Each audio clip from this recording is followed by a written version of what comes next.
Hello everyone, my name is Zenitsu and I'm back with another Digimon deck profile video. So today I'm going to be taking a look at BT14, and BT14 offers us lots of new and powerful tools to be able to build and iterate on some new and existing decks. And today's deck I'm going to be taking a look at is going to be the Shinegreymon deck. So when it comes to Shinegreymon, it was one of the more powerful decks in BT13, and it was so powerful that it needed to have a card limited inside of it in order to try to bring it down to the power level that a lot of the other decks are playing at. But it being Greymon means that it has plenty of substitutions for that limitation. The deck is, at the core of it, a value-based tamer deck, where you're trying to utilize your tamers to gain as much resources and advantage as you possibly can to get ahead of the opponent, and then utilize your tamers to also try to deal damage to your opponent while also having your Digimon to also deal damage to the opponent while being able to protect your tamers.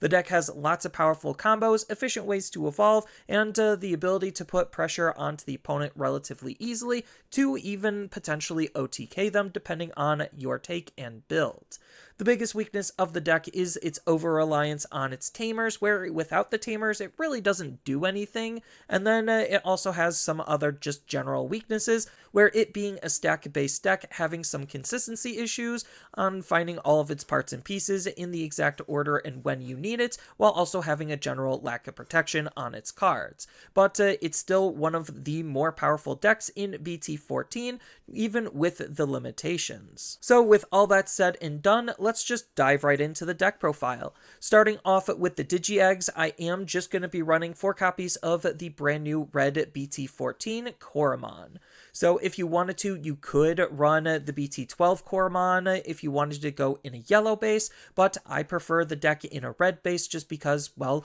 with all the tools that we have, it just makes more sense. So the Koromon is just helping us not necessarily need to attack with our Digimon in order to get some card draw, so it allows our tamer to be able to do some extra work where we're getting rewarded for utilizing our tamer, which is what the deck is trying to do at the end of the day. Next, when it comes to the level 3s, I'm just going to be running an all Agumon lineup. So I'm going to be running 4 copies of the BT13 Agumon. This is one of the best, if not the best, Agumon, just because it turns our Marcus Daemons into Digimon, so that way we could attack without paying any cost. Then, on top of that, he has a nice inheritable ability to straight up delete the opponent's Digimon when our tamers are being suspended, as long as that Digimon has 3000 DP or less, which we are part yellow, so we have ways to be able to DP reduce their Digimon to be able to get them into that threshold. Then I'm going to be running 4 copies of the BT12 Agumon. So this is going to be the primary digging or searching tool for the deck, looking for our Greymons and looking for our Marcus Daemon Tamer, which is the main tamer and center point of what the deck is all about.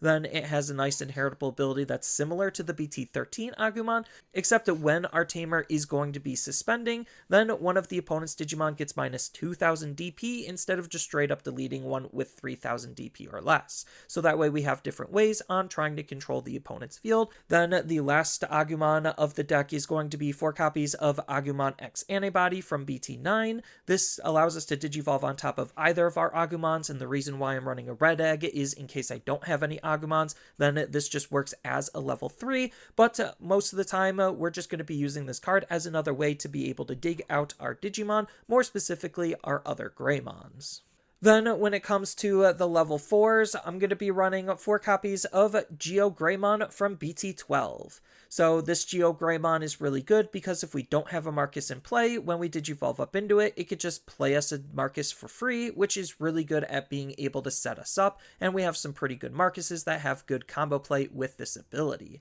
Then, on top of that, I'm going to be using its inheritable ability to do the exact same thing as what the BT12 Agumon is doing, where it's just a more DP reduction, so we have multiple different ways and combinations to be able to interact with the opponent's Digimon for our tamers suspending. I'm also going to be running 4 copies of the EX4 Geogreymon. So this isn't the best Geogreymon, but it's still a 2-color Geogreymon, while it has a nice ability to be able to generate some extra value when we move it out of the raising area for our big combo play, because at the start of our main phase, if we have a red or yellow tamer in play, then we get a gain of memory, so it just gives us more resources to be able to play with. Then on top of that, its inheritable ability again is just more resource generation, except it's going to be drawing us a card when our Tamers are going to be suspended. And then the last champion of the deck is going to be the one copy of the now limited Shinegreymon from BT14. So this is another really insane card at just being able to help us with our setup, where it's trying to be similar to BT12 Shinegreymon, but better, just because we can be able to use this if we already have a tamer on our field, where Shinegreymon from BT12 doesn't activate if we have a Marcus on our field already. But the crazy thing about BT13 Shinegreymon is the fact that we could pull Tamers out of our security, gain an extra recovery that way if we did pull anything out, to be able to have easier ways on setting up or resetting up our Tamers. Then its inheritable ability is the same as the BT13 Agumon, where it's just deleting the opponent's Digimon within that DP threshold when our Tamers are being suspended. Next, on to the level 5s, I'm going to be running 4 copies of the BT13 Shinegreymon. So BT13 Shinegreymon is just the best level 5 because it allows us to be able to play a Marcus from our hand for free, which is really good because it's doing something similar to BT12, except it's not restricted, so we could just play more Marcuses. So it also has a nice all turns ability where when one of our Marcuses gets deleted, then we get to place it face down at the top of our security stack, so that way it protects our Marcus and hides it in security, forcing the opponent to break it, put it back onto the field, or we use the BT13 Shinegreymon to be able to pull it out knowing it's there, which is why that ability is so good. It's also on its inheritable ability to make sure that we're going to be able to make our Marcuses as usable and protected as we possibly can make them. And then I'm still going to be running 1 copy of Shinegreymon from BT12 just because it shares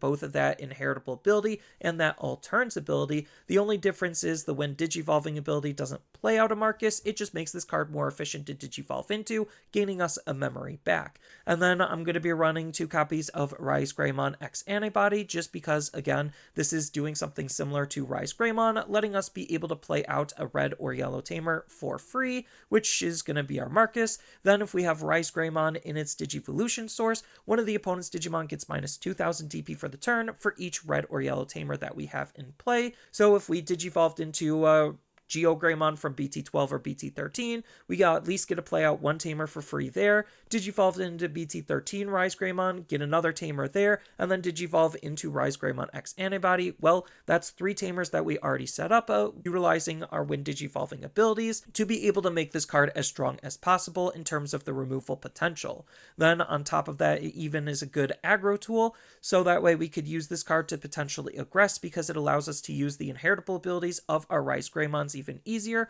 while also making this Digimon stronger for each tamer that we have in play. And then when it comes to the level 6s, I'm only going to be running the Shinegreymon from BT12. So you could splash in a BT13 Shinegreymon, but I feel like if I'm actually just going to try to aggro and combo onto the opponent, the Shinegreymon I'm going to be wanting to use 9 out of 10 times is going to be the BT12 one because of what this card can do to allow our tamers to be extra aggressive. So he has this nice ability during your turn where all of your Marcus Daemon tamers get plus 3000 DP and gain a security tech plus, allowing each of our Marcuses to hit for potentially 2. Then he has a nice when Digivolving ability that's supporting both aggression and control at the same time, where for each red or yellow tamer that we have in play, one of the opponent's Digimon and all of their security Digimon get minus 3000 DP for the turn, so we could potentially remove a large body with enough tamers in play, while also making their security even weaker, so that way it makes it even easier for our Marcuses to attack, knowing that they're also going to have security attack +1. And then the only level 7 of the deck is going to be the 3 copies of Shinegreymon Burst Mode because, well, Burst Mode is how most likely we're going to end up winning the game, just because we could Digivolve for free on top of our Shinegreymon by bouncing a Marcus back into our hand. You could pay the actual Digivolution cost, but why would you when you could just Digivolve it for free, especially if that turn you're going to be Burst Moding, you're going to try to win the game. When we Digivolve into this card, we get to play a Marcus Daemon Tamer from our hand for free, which is basically putting the card we just bounced back onto the field. And then for the turn, the Tamer that we played with this effect also is treated as a 12,000 DP Digimon, can't Digivolve, and gains Rush, so that way we can attack right away with the Marcus that we just played. Then it also has a nice secondary ability where during your turn, once per turn, when one of your Tamers becomes suspended, so when we attacked with the Tamer that we just played, then we get to trash the top card of the opponent's security, so we even have some passive burn on top of all of the other combos that we could have lined up in the deck to make our cards as aggressive as we possibly can. And then when it comes to the Tamers, well, it's just a pretty simple and straightforward lineup of just Marcus Daemons. So I'm going to be running 4 copies of the BT14 Marcus. This is going to be the deck's dedicated memory setter, but it also has an on-play ability to be able to suspend itself, which might seem counterintuitive, but it's really good because its all turns ability states that when this Tamer is suspended, then one of the opponent's Digimon gets minus 3000 DP, and if we have an Agumon and Greymon in its name on our field, we also get a gain of memory. So even though it's a really expensive Tamer, we're not actually going to be playing it for its play cost often, and we're just going to be cheating this card into play, allowing us to be able to use this ability to gain us some tempo and line up some extra control, while also being a Marcus, so that way we could use with all of the other Marcus-based synergies to potentially turn him into a Digimon and attack with right away, another way allowing us to be able to get this Tamer to be suspended. And then I'm also going to be running 4 copies of the BT12 Marcus.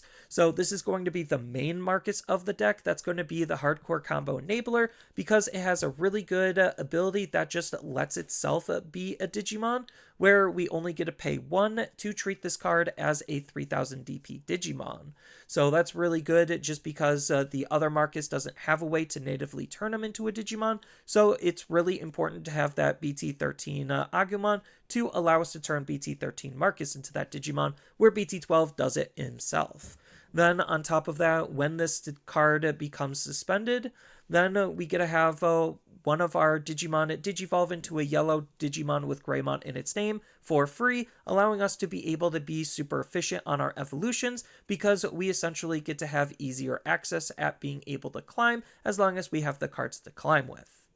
And then as far as the options go, I'm running a pretty simple option lineup, mostly trying to focus on upping the deck's consistency. So I'm going to be running 4 copies of Offense Training. You could technically run the yellow training if you wanted to. It doesn't really matter. It's just because I'm running the red egg, I might as well run the red training just to try to make my consistency as best as I possibly can when utilizing colors and options. So what this card is doing is it allows me to look at the top 2 cards of my deck, and then I get to pick any red card from among them, input it into my hand, and then the rest go to the bottom while this card goes into the battle area. So this could take options, Tamers, and Digimon, which is really good levels of searchability for such a cheap cost. And the cost kind of pays itself back because of the delay ability, where we get to have one of our Digimon Digivolve into a red Digimon from our hand, and if we use this ability to Digivolve, then we get to reduce the cost of that Digivolution by 2, again, having even easier and more efficient ways to be able to Digivolve our Digimon. Then I'm going to be running 2 copies of Red Memory Boost because, well, it's kind of doing something similar to training cards. It's just doing something a little bit different. The delay ability is gaining 2 memory instead of reducing the Digivolution cost, which has its own benefits in case you're facing off against different floodgates. So it is important to have both cards just to try to make sure you have the best tempo you possibly can. And this card also is still a pretty decent searching or digging tool just because it's looking at the top 4 for any red Digimon, which the majority, if not all of the cards in our deck in terms of Digimon are red or part red. And then when it comes to the last option of the deck, it could really be anything you want it to be, but I'm choosing to run a removal card just to have a nice security threat, or if I need to, just be able to remove something in a pinch. So that card is going to be the 1 copy of Final Shining Burst, just because it's one of the easier options for us to use, giving one of the opponent's Digimon minus 12,000 DP until the end of the turn, and we get to play a Marcus from our hand for free, which ideally the best one we're going to want to use is going to be the BT13 one, because that could minus another 3,000 for a 15,000 range. So that's just a lot of potential targets that I could delete relatively easily, and because it's DP reduction, it's not straight up deleting the Digimon, so it could bypass certain protections. But there are just a whole bunch of other useful cards that we could think about leaning into, all depending on what you have access to, what the meta is going to be expecting from us, and what you personally want to prioritize and play with, just because we do have a decent amount of flexibility, both for red and yellow, to be able to tech and customize the deck to fit what your needs are. And then as far as some potential future upgrades, well, unfortunately, there aren't any announced as of right now that are directly supporting the deck. So what we have is what we'll get for the foreseeable future, but once you're done, you just tech the deck to be able to handle what you're going to be expected to play against for what the future metas are going to be holding, and the deck is still on the stronger side where it really shouldn't have that much of an issue competing with some of the future decks.